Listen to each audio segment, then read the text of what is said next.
El Compendio del Catecismo, con el Padre Antonio López.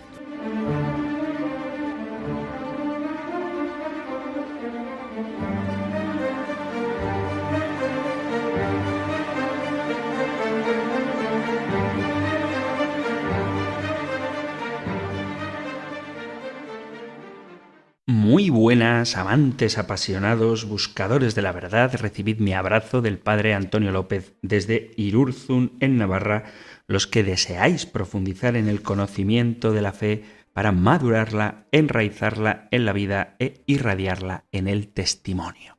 Continuamos hablando del misterio de Cristo y es imposible profundizar en él y conocerlo bien sin tratar, sin tomar de la mano a quien Dios mismo eligió para que hiciera carne en su seno al Verbo divino.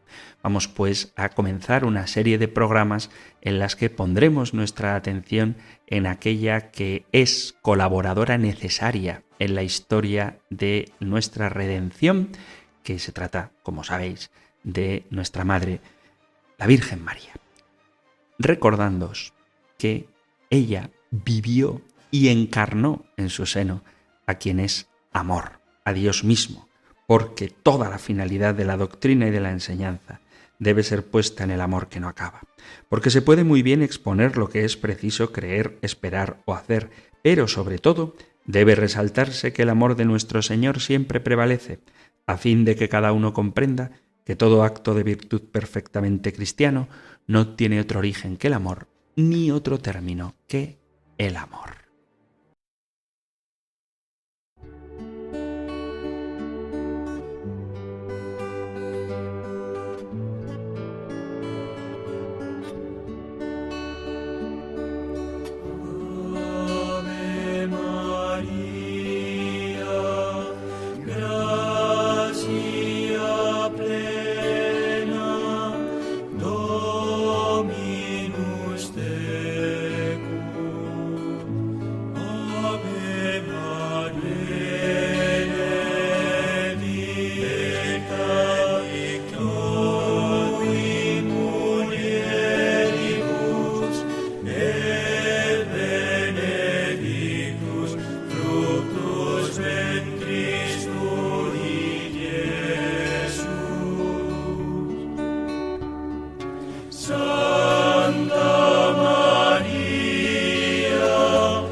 Continuamos con nuestro programa del Compendio del Catecismo, centrándonos en estos últimos días, ya desde hace unos cuantos, en el misterio de la Encarnación y cómo Jesucristo fue concebido por obra del Espíritu Santo y, como afirmamos en el credo, nació de Santa María Virgen.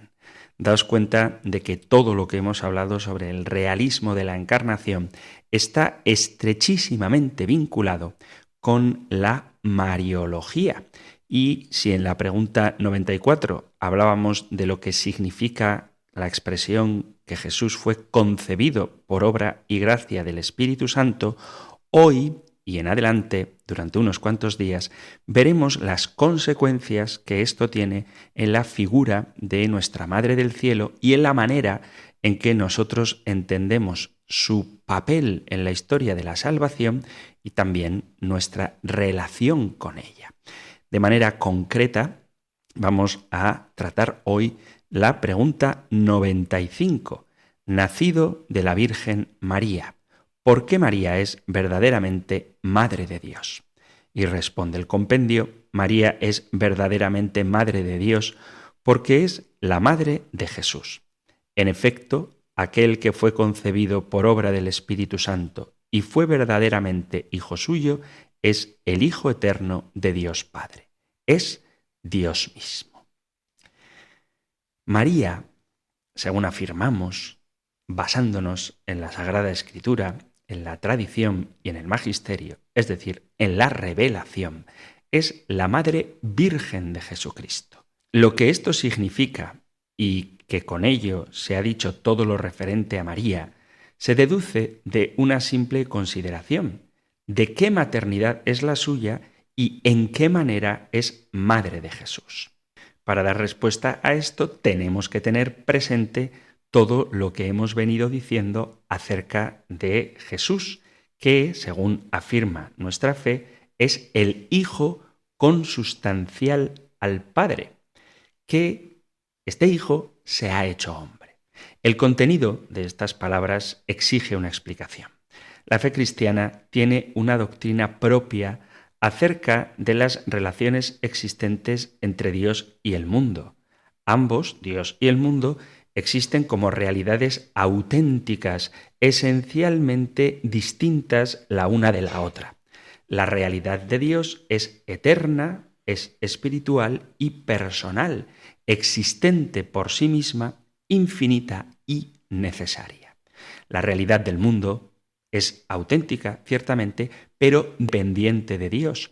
Procede de Él por creación, se desarrolla en el tiempo, orientada hacia la perfección final y, por lo tanto, está encuadrada en un proceso histórico. La relación entre estas dos realidades tan distintas, la divina y la creada, no es simplemente en un sentido específicamente cristiano, la relación de criatura a criador, sino una relación que está determinada por el hecho de que Dios crea el mundo no como algo distinto de Él, es decir, como si no tuviera nada que ver con Dios, es distinto de Dios, pero tiene que ver con Dios, sino que lo ha creado libremente para comunicar su realidad divina en el mundo. De modo que Dios mismo sale de sí y el mundo es asumido en la propia vida de Dios en un proceso que acabará con la consumación de los tiempos.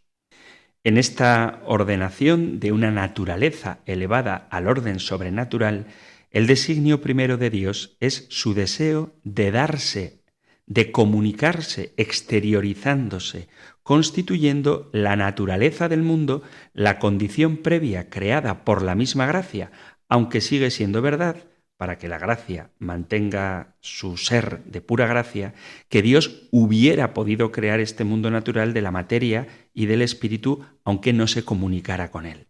Esta participación que asume al mundo exteriorizándose el amor tiene resultado diverso en la esfera de lo creado según sean las posibilidades de los individuos que componen esta esfera. Alcanza su auténtica meta específica en la criatura personal y espiritual, la cual, gracias a la ilimitada capacidad natural de apertura en el conocimiento y en el amor, constitutiva de su ser existente, está dispuesta para recibir inmediatamente la participación de Dios en su sentido auténtico cuando Dios se da en la liberalidad de su gracia. En esta historia de la autocomunicación, la humanidad entera se sitúa ante Dios en actitud de interpelada, y esta historia se repite siempre y en todas partes cuando la gracia es ofrecida a los hombres libres de todos los tiempos y de todas las condiciones. Además de este poder de obrar universal, la gracia posee también una captabilidad, que es la historia de la salvación, allí donde, mediante la manifestación de la palabra y el milagro, Dios atestigua en puntos determinados del tiempo y del espacio su voluntad salvífica. Cuando se da comunicación de Dios a la persona humana, espiritual y corpórea, es obra de la libertad del hombre aceptarla. Pero de nuevo, es Dios mismo quien lleva a cabo esta obra por medio de la ayuda eficaz de su gracia, y así la historia del hombre que recibe a Dios sigue siendo la historia gloriosa de la acción divina, pues también aquí Dios es quien crea en el hombre la condición para que el hombre pueda participar de él, de tal manera que esta condición de la venida de Dios al mundo se convierte realmente en una realidad del hombre, porque es Dios el que se comunica al hombre, es Dios el que se hace hombre por pura gracia. Pero esta gracia necesita la respuesta libre del hombre. Esta comunicación de Dios se dirige a toda criatura espiritual. Su fundamento propio, su punto culminante único, su captabilidad histórico-salvífica y su término irrevocablemente definitivo se encuentran en que el hecho de que Dios mismo se hace presente en el mundo de una manera muy especial mediante la encarnación de su Verbo. Esta encarnación se presenta como el fin supremo de toda autocomunicación de Dios al mundo, fin al que de hecho está subordinado todo lo demás como condición y consecuencia, de tal forma que si consideramos desde el punto de vista de Dios la totalidad de su participación en el ámbito histórico, la encarnación es un medio, mientras que considerada desde el punto de vista de las realidades creadas, la encarnación es la cumbre y la meta de toda la creación. El misterio de Jesucristo consiste en ese encontrarse a la vez verdaderamente como pura realidad creada a ambos lados del límite existente entre Dios y la criatura. Es verdaderamente hombre, es decir, tiene en sentido propio una realidad humana, una vida humana y una historia, es decir, una naturaleza humana en la que la palabra de Dios se nos dice, se nos manifiesta, de manera que con toda verdad, al captar esa humanidad, captamos y comprendemos algo de Dios. Y es a la vez Dios verdadero, es decir, el Verbo divino en el cual Dios, sin principio, se dice a sí mismo en su Hijo. Por ello, es Él mismo, la segunda persona de la Santísima Trinidad, quien existe como Dios en la esencia divina que el Padre le comunica y en la naturaleza humana recibida de María Virgen en el tiempo. María es la Madre Virgen de Jesús. Esta relación no debemos entenderla simplemente como una conexión meramente física. María, en el sí de su fe, sí libre que la gracia de Dios le otorgó, ha concedido para nosotros al Hijo de Dios y en sus entrañas le ha dado la existencia terrena mediante la cual podrá constituirse miembro de la nueva raza humana y de esta forma convertirse en nuestro Redentor. Por razón de la unión hipostática del Hijo de Dios con lo humano recibido de María, esta es en realidad Madre del Señor, como la llama Isabel cuando va María a visitarla, y es, por esto mismo, Madre de Dios, como confiesa el Concilio de Éfeso. En María, esta maternidad divina es obra de su fe y no es, por tanto, un simple proceso biológico, obra de fe que no es pura y simplemente un hecho de historia particular, sino que es la realización de su maternidad divina y, por consiguiente, el acontecimiento central de la historia general de la salvación, considerada como tal y en su conjunto, puesto que la maternidad divina, en cuanto a recepción libremente aceptada, se verifica por parte de Dios, por su gracia, en el hecho de recibir María por la encarnación, la gracia de Dios que viene al mundo, y por parte del hombre, una auténtica cooperación con Dios. Cuando la Escritura nos presenta a María, la mujer por excelencia, la nueva Eva, es madre de los redimidos, al lado de la cruz, podemos comprender que María asumió durante toda su vida, hasta la hora de la redención, la función de recibir la salvación que le es propia como Madre de Jesús. Por esta razón se llamaba también, y se le llama, aunque esto ha sido últimamente polémico, corredentora, pero se puede entender bien, así como se puede entender mal, este título.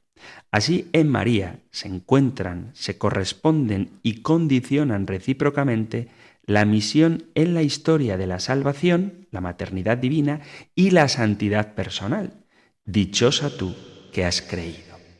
A causa de este puesto central que ocupa en la historia de la salvación, como receptora de la salvación que la santificó a ella misma, María es para la Iglesia, que de modo progresivo y cada vez más claro adquiere conciencia de su fe, el caso absoluto y radical del hombre redimido, la redimida de modo más perfecto, arquetipo de los rescatados de la Iglesia en general, incluida en la voluntad de Dios respecto a la encarnación redentora y como tal triunfante del Verbo divino.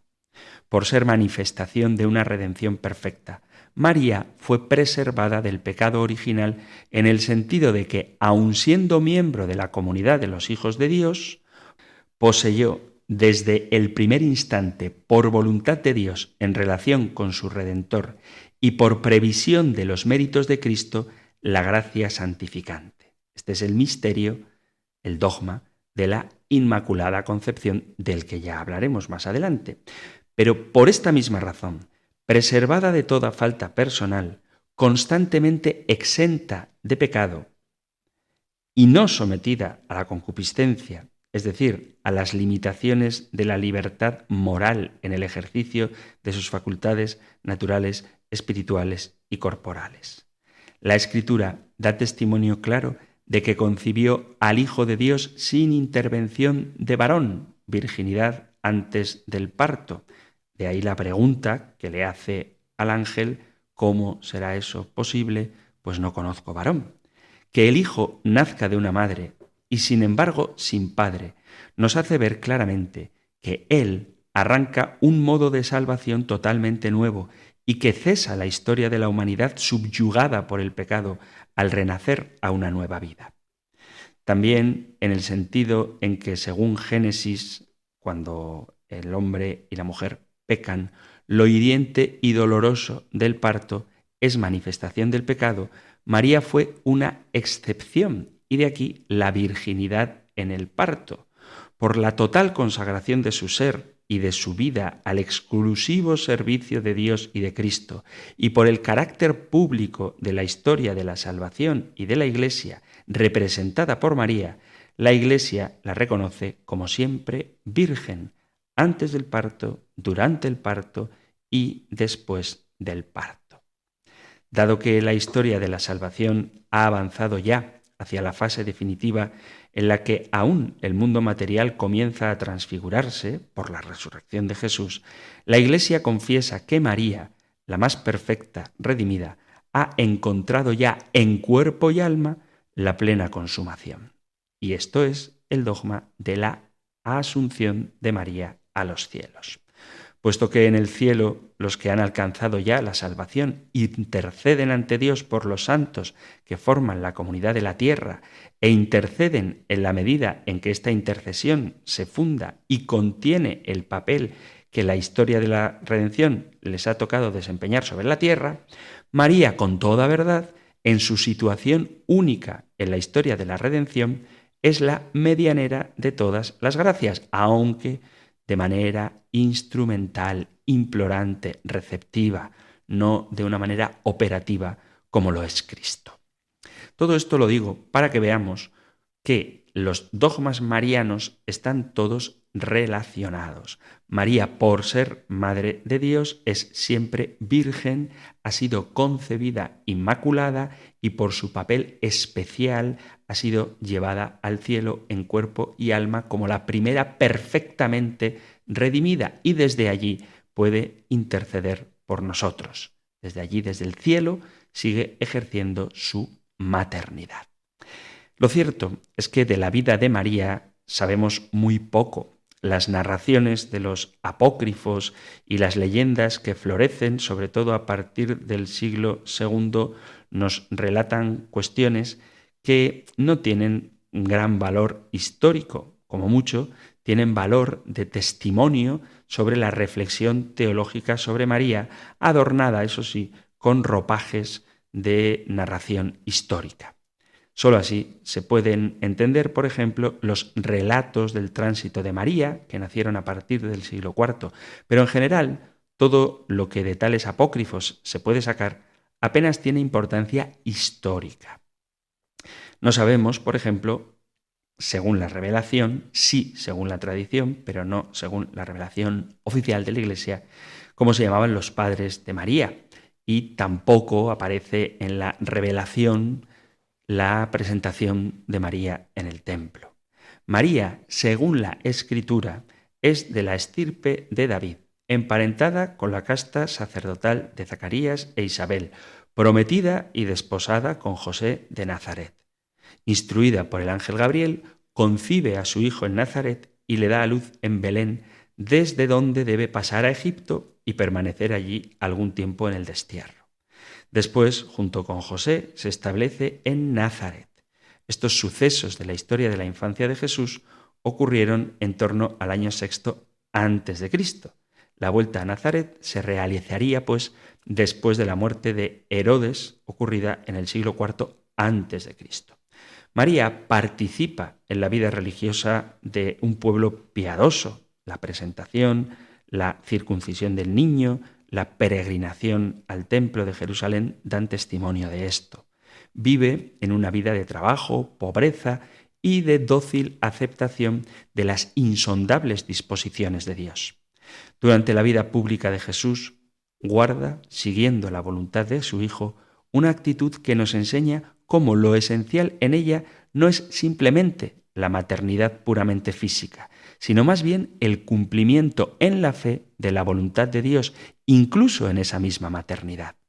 Vuelve a aparecer para encontrarse al lado de la cruz en la hora decisiva, y se la encuentra orando entre la comunidad de los apóstoles después de la ascensión de Cristo. Históricamente, insisto, históricamente, nada sabemos de la posterior duración de su vida, ni tampoco de las circunstancias de sus últimos momentos. Siendo esto así, lo cierto es que los católicos siempre hemos venerado a los santos en general. Y si María ocupa un puesto único en la historia de la salvación y en la comunión de los santos, que sumergidos en la felicidad de Dios nos garantizan esta historia de salvación, María debe ser llamada bienaventurada por todas las generaciones. Cuando alabamos lo que Dios ha obrado en ella, se le alaba y da gracias en modo único por la singular grandeza que ha concedido a la humanidad en general y porque tenemos el deber de reconocer la gracia de Dios en lo que efectivamente ha realizado y ha manifestado por su palabra como su obrar particular.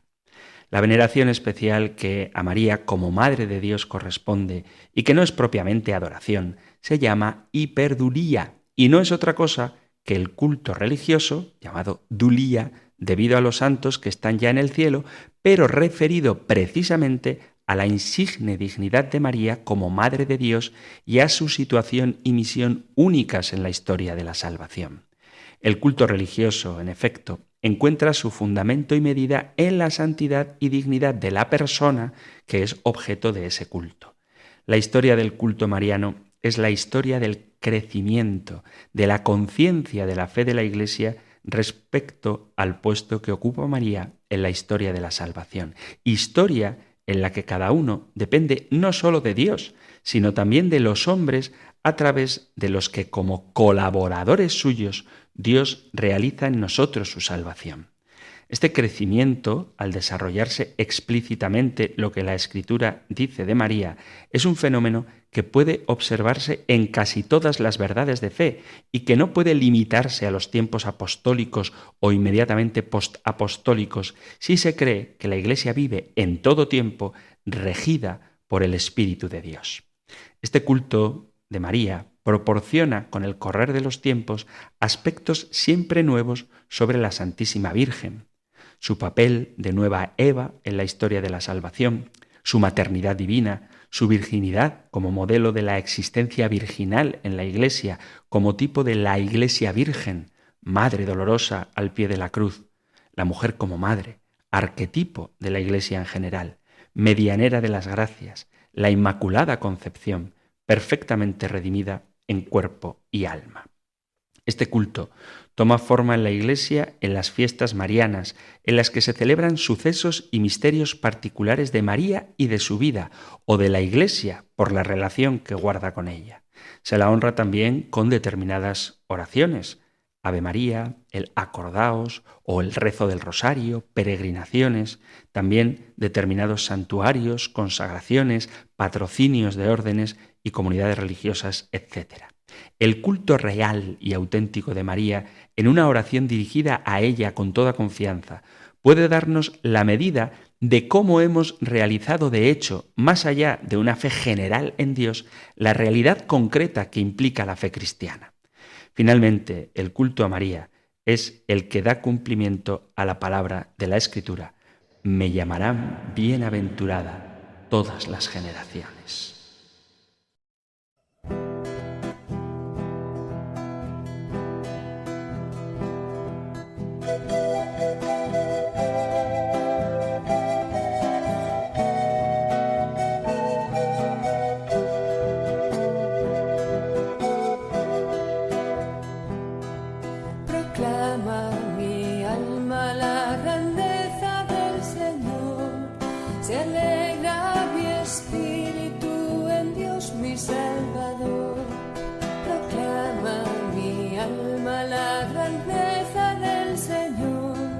Se alegra mi espíritu en Dios mi Salvador, porque ha mirado la humildad de su sierva, porque dichosa me dirá toda la tierra, porque sus obras en mí fueron grandes, porque su amor no dejará de abrazarme. Proclama mi alma la grandeza del Señor, se alegra mi espíritu en Dios mi Salvador. Proclama mi alma la grandeza del Señor, se alegra mi espíritu en Dios mi Salvador. El Señor dignifica a los humildes, enseña su vacío a soberbios y serviles, derriba del trono los poderes injustos y colma de bienes a los últimos del mundo. Proclama mi alma la grandeza del Señor, se alegra mi espíritu en Dios mi Salvador. Proclama mi alma la grandeza del Señor, se alegra mi espíritu en Dios mi Salvador. Proclama mi alma la grandeza del Señor, se alegra mi espíritu en Dios mi Salvador. Proclama mi alma la grandeza del Señor, se alegra mi espíritu en Dios mi Salvador.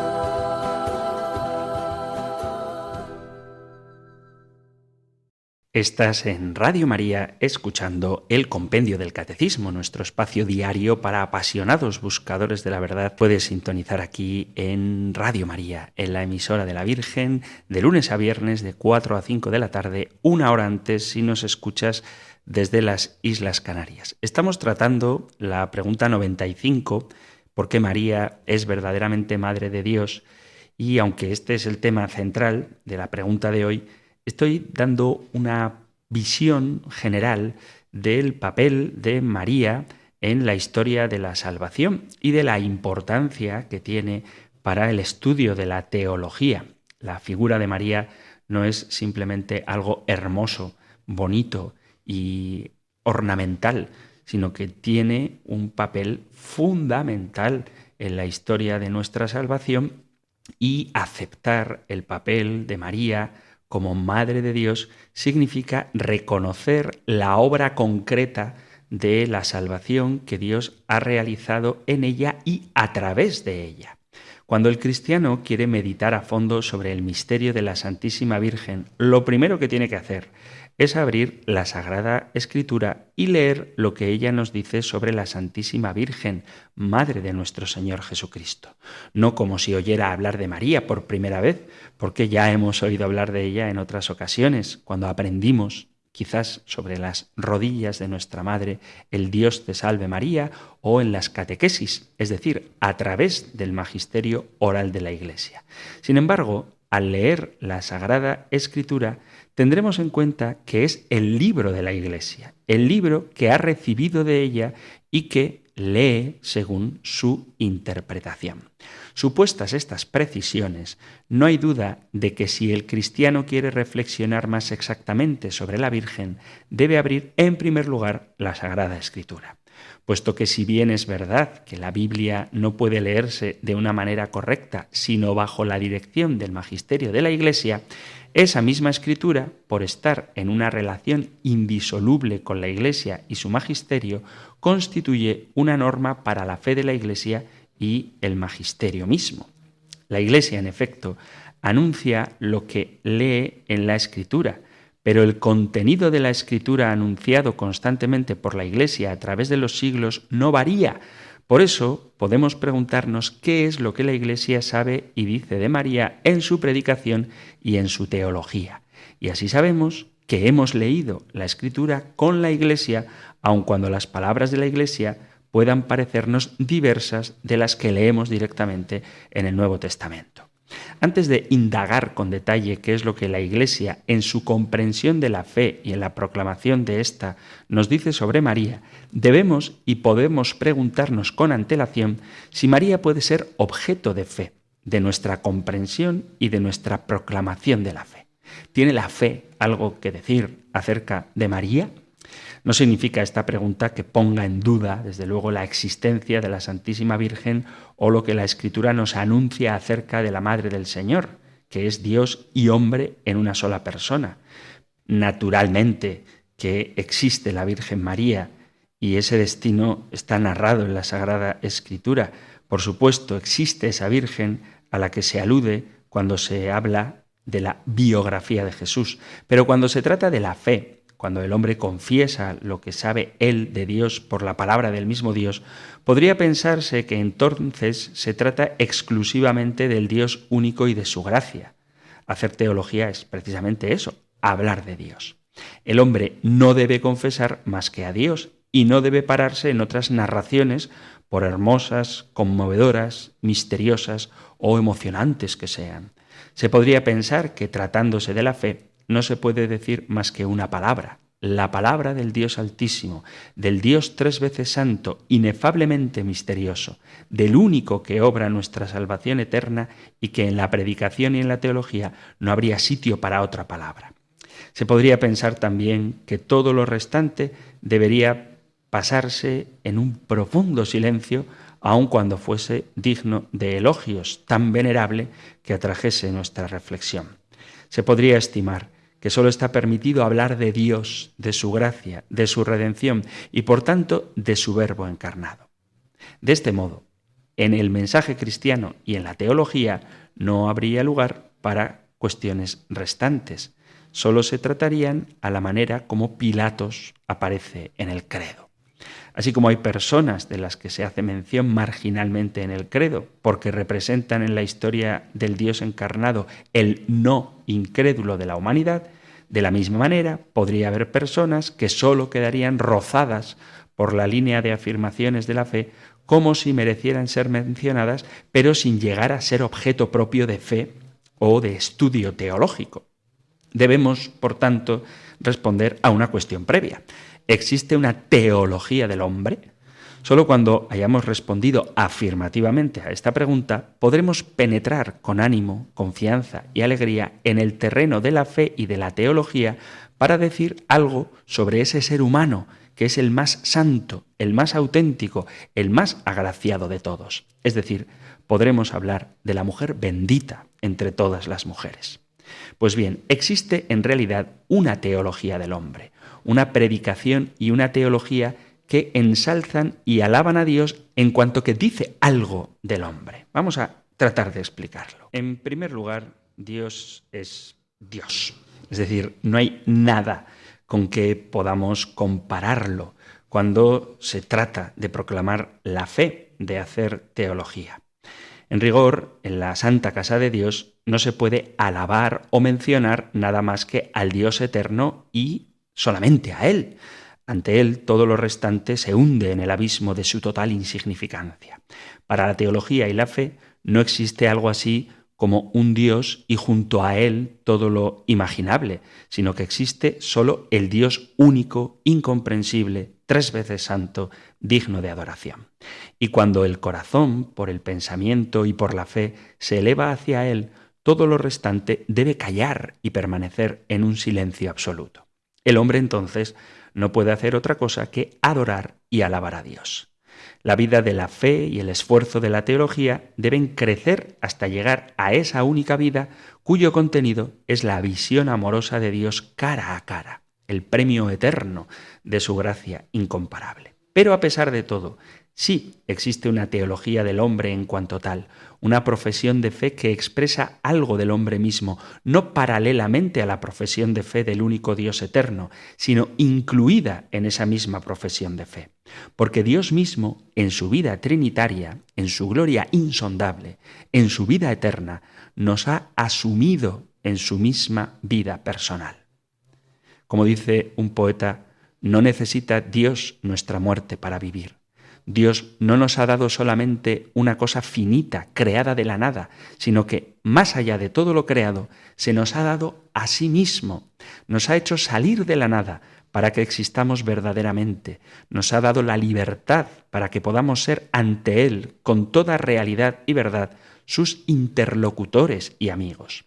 Ha firmado con nosotros una alianza y no ha querido tratar con nosotros solo a través de la creación, lo cual no nos haría encontrar más que algo finito, un signo y una mera referencia del Dios que siempre estaría más allá. Ha querido establecer un trato con nosotros de tal forma que lo que Él lleva a cabo y hace, lo que nos muestra y nos da, es en definitiva Él mismo, aun cuando por el momento no lo sea más que en la promesa de que un día se nos mostrará cara a cara, de modo que no haya nada intermedio entre Él y nosotros. Más aún, y esto constituye el misterio más adorable de nuestra fe, Él mismo, en su propia palabra, se ha hecho hombre. Si eso es así, si pertenece al misterio de nuestro Dios el ser no solo el Dios de los filósofos, sino el Dios de Abraham, de Isaac y de Jacob, y todavía más el Padre de nuestro Señor Jesucristo que se ha hecho hombre y hermano nuestro, entonces nosotros cristianos no podemos confesar al Dios eterno sin alabarle como quien se ha dado de tal manera a nosotros que con toda verdad podemos decir que es también hombre, que está sentado a la diestra del Dios eterno. Reconociendo con toda verdad que no se puede hacer teología sin hacer al mismo tiempo antropología, que no se puede decir quién es Dios verdadera y realmente, como alguien concreto y viviente, sin afirmar que su palabra eterna, esa palabra por la que Él se expresa a sí mismo, es hombre por toda la eternidad. Hoy en día, después de Jesucristo, no se puede decir nada verdadero, auténtico y concreto acerca de Dios sin reconocerlo como el Emmanuel, el Dios con nosotros, el Dios de nuestra carne, el Dios de nuestra naturaleza humana, el Dios de los sacramentos, signos humanos, el Dios de nuestros altares, el Dios, por fin, que ha nacido de María Virgen y que como hombre está entre nosotros y es hombre y Dios en una sola persona. Y porque este es el Dios verdadero, real y viviente, por eso se explica que aparezca en el punto central de nuestra fe y de la teología acerca de Dios el rostro de un hombre, y esta es la razón por la que la auténtica teología, real y necesariamente, y no sólo de una manera accesoria, sino en su plenitud más íntima, es la teología de la exaltación del hombre, logrando en esa misma exaltación la alabanza única de Dios. Por esa razón puede darse también una mariología, una dogmática de la Virgen y Madre de nuestro Señor.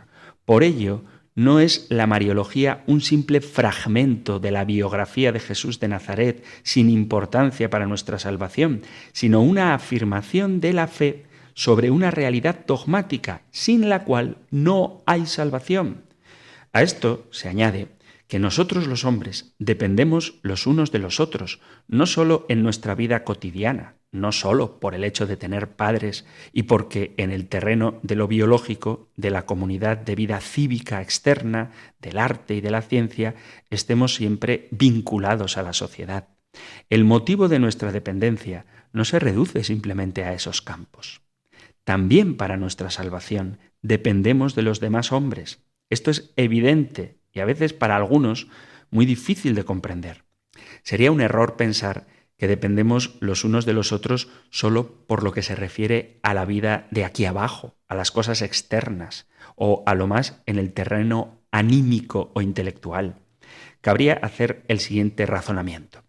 Si lo que en realidad importa es la actitud de Dios para conmigo y la mía respecto a Él en el trance de la decisión última referente a mi eternidad, si lo que importa es cómo saldré yo airoso cuando por la soledad inexorable de mi muerte me halle totalmente desamparado ante el rostro de Dios, puedo considerarme, ante este gran problema, completamente solitario y abandonado.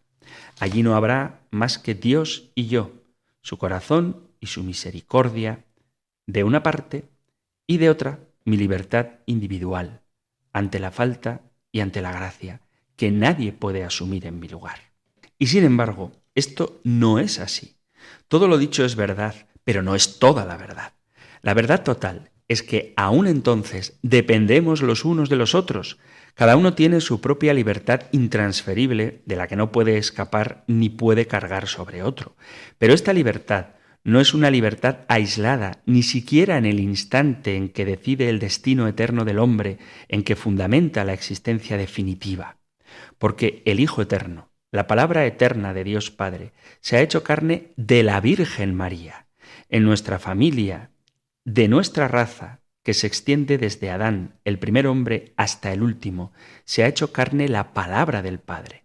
Por naturaleza y por gracia existe, pues, una comunidad que se traduce en la solidaridad en el pecado y en la culpa, en la comunidad de la misericordia de Dios y de su gracia, en la unidad de origen y de fin. Culpa y gracia, origen y meta, son criaturas de Dios. Esta comunidad de los hombres se vale también en el terreno de la salvación del hombre ante Dios.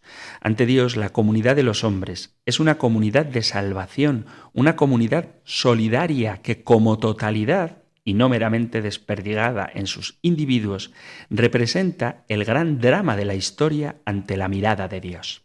Ese drama en el que se manifiesta la idea de Dios acerca del hombre. Únicamente esos millares y millares de hombres y acontecimientos humanos que constituyen en sus convergencias y antagonismos la única historia del mundo, realizan en su conjunto lo que significaba exactamente la palabra de Dios cuando al principio dijo: «Hagamos al hombre a nuestra imagen y semejanza». Precisamente por el hecho de que estamos vinculados los unos a los otros no solo en lo cotidiano de la vida, de la política y de la historia profana, sino también en la historia de la salvación, existe un orden salvífico en el que todos dependen de todos y nadie es insignificante para los demás. Un orden en el que todos deben soportar solidariamente el peso de la culpa y el beneficio de la gracia. Lo que cada uno sufre, ora, llora, sus cargas y sus alegrías, todo es importante para los otros, para la incalculable multitud que avanza a través de esta única historia de significado decisivo. Es lo que llamamos la comunión de los santos. Pero si Dios es quien lleva a cabo junto con nosotros la historia de la salvación, y si en fe y en teología debemos hablar de Dios como del Señor de la única historia de la salvación, tendremos que añadir: puesto que Dios ha querido que en la historia de la salvación los hombres dependan los unos de los otros, debemos, al proclamar la fe y exponer la teología, ambas cosas que explican el obrar de Dios en nosotros, hablar de nuevo acerca del hombre. Y esto simplemente porque Dios ha querido que la salvación que Él opera en nosotros sea llevada a cabo por mediación de los hombres. Por ello, cuando la fe y la teología hablan acerca de la importancia salvífica de los hombres en la historia de Dios, deberán hablar de María, la Virgen Santa, pues ella es la madre de aquel en quien se funda nuestra salvación, porque es Dios y hombre en una sola persona. Ahora bien, por el hecho de que nuestra salvación está en Jesucristo, María tiene también una importancia decisiva que le es comunicada por la insondable voluntad de salvación de Dios mismo. Y es por esto por lo que la teología debe hablar de ella. La teología será necesariamente antropología y esta necesariamente mariología. Cuando nuestra fe celebre al Dios único de la salvación, de la encarnación, de la gracia y de la única historia salvífica, debe también hablar de María. ¿Esto qué significa para nosotros? En primer lugar, la teología cristiana puede hablar del hombre y por lo tanto de nosotros mismos. Tenemos el derecho de hacer una teología existencial. Se habla mucho del hombre hoy en día y se hace de este hombre, aún en filosofía, el punto central de la explicación del ser y de la realidad en general. Cuando celebramos el mes de mayo, podemos decir, estamos celebrando una concepción cristiana de la existencia humana. Podemos decir que la celebramos como la palabra de Dios pronunciada sobre nosotros mismos, que celebramos una concepción gloriosa de nuestra propia existencia, pues no consideramos al hombre solamente como ser problemático y frágil situado entre los dos abismos de la nada, no lo consideramos solamente como el hombre de la angustia y de la necesidad, pues hablamos de María y la proclamamos bendita y gloriosa, y al decir esto, en definitivamente, decimos también algo de nosotros mismos. Cuando celebramos el mes de mayo, pedimos la ayuda de toda la naturaleza para proclamar al hombre como imagen de Dios, para decir de él que es el redimido, alguien a quien Dios ha llamado a vivir su propia bienaventuranza. Celebramos y anunciamos la idea cristiana del hombre y somos, si es que en realidad queremos serlo, realmente hombres, cuando exponemos las antiguas y santas verdades que hemos confesado siempre. Somos en realidad verdaderamente modernos, cuando caemos de rodillas y oramos, y el Verbo se hizo carne y nació de la Virgen María. Nos pertenecemos los unos a los otros, todos participamos en la carga y en la felicidad, en el peligro y en la salvación de cada uno de los otros, y por eso nos reunimos en asamblea. Una asamblea que ora, que canta, que escucha la palabra de Dios, no solamente la reunión de individuos aislados, no solamente una multitud de individuos atomizados que, movidos por una última angustia de su salvación, se agrupan aquí por razones meramente prácticas para intentar después llevar a cabo solos su propia salvación. Somos una iglesia, somos una asamblea que alaba a Dios, al proclamar la gloria de la Virgen Santa, porque dependemos en nuestra salvación de esa misma Virgen y Madre de Dios. Somos una comunidad santa que en realidad forma un bloque compacto y por consiguiente se reúne conjuntamente. Una comunidad que en la unidad experimenta gracia, la de aquel que Dios nos ha dado por la obediencia y por la carne bendita de la Santísima Virgen. Somos llamados desde la perdición y el abandono del individuo a la unidad del amor y de la gracia de Dios.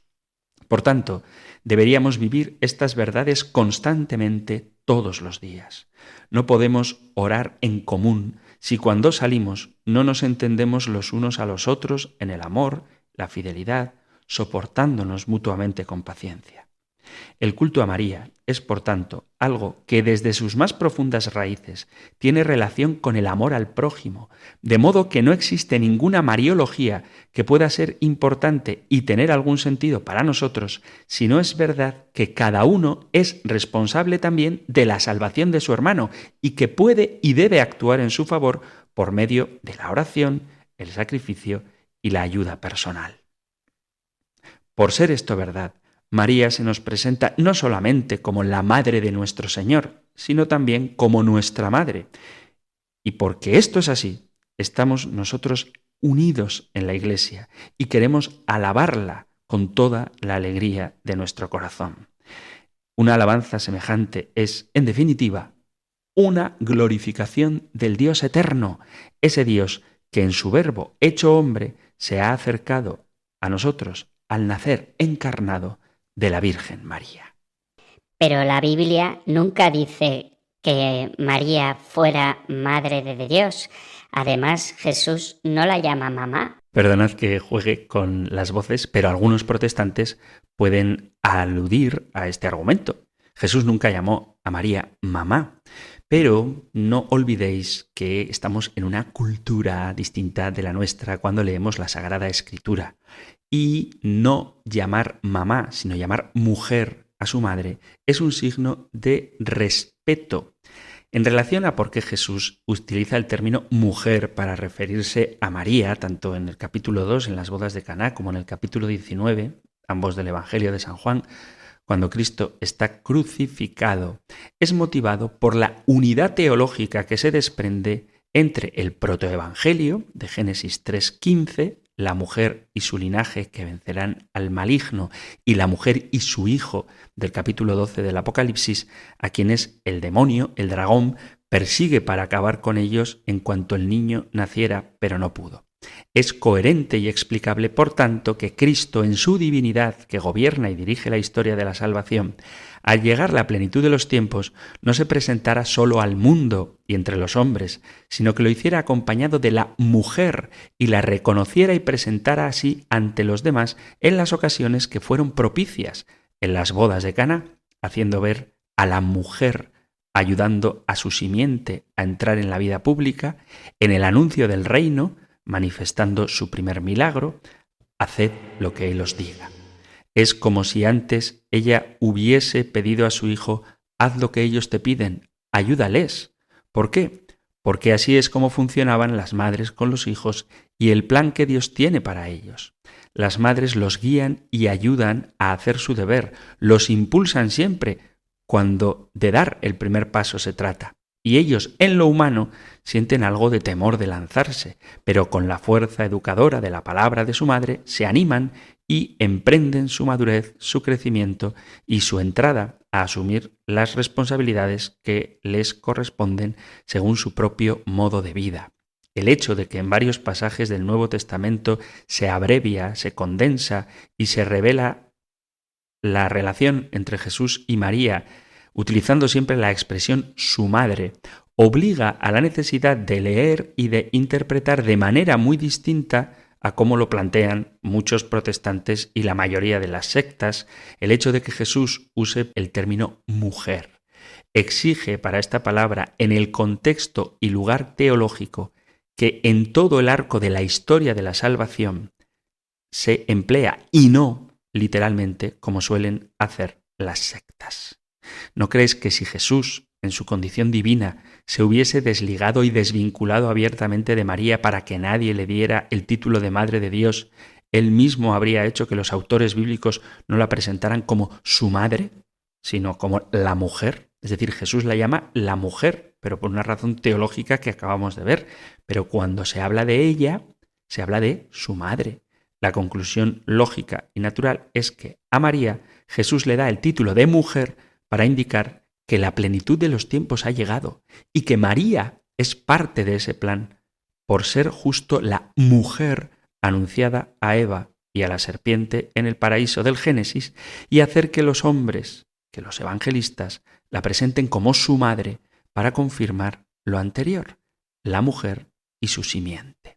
Es muy bonita la mariología y, como veis, está estrechísimamente vinculada con nuestra historia de salvación y con el misterio de la encarnación. Por eso, en los sucesivos programas iremos viendo los dogmas marianos y también algunas cuestiones referidas a nuestra Madre del Cielo que, sin ser propiamente dogmas, forman parte de nuestra tradición, de nuestra devoción, de nuestra relación con María.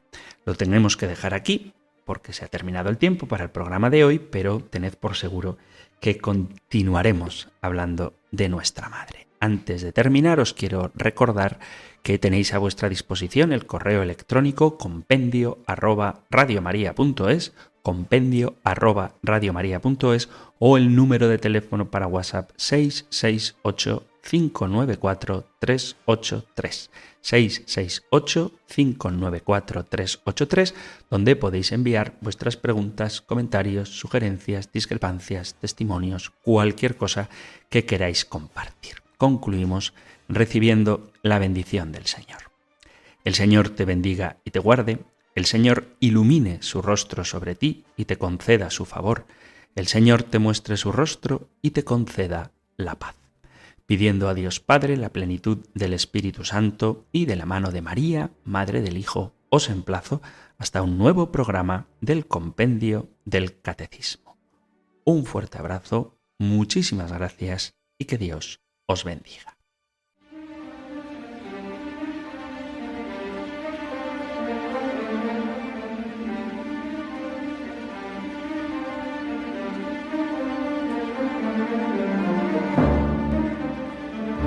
El Compendio del Catecismo con el Padre Antonio López.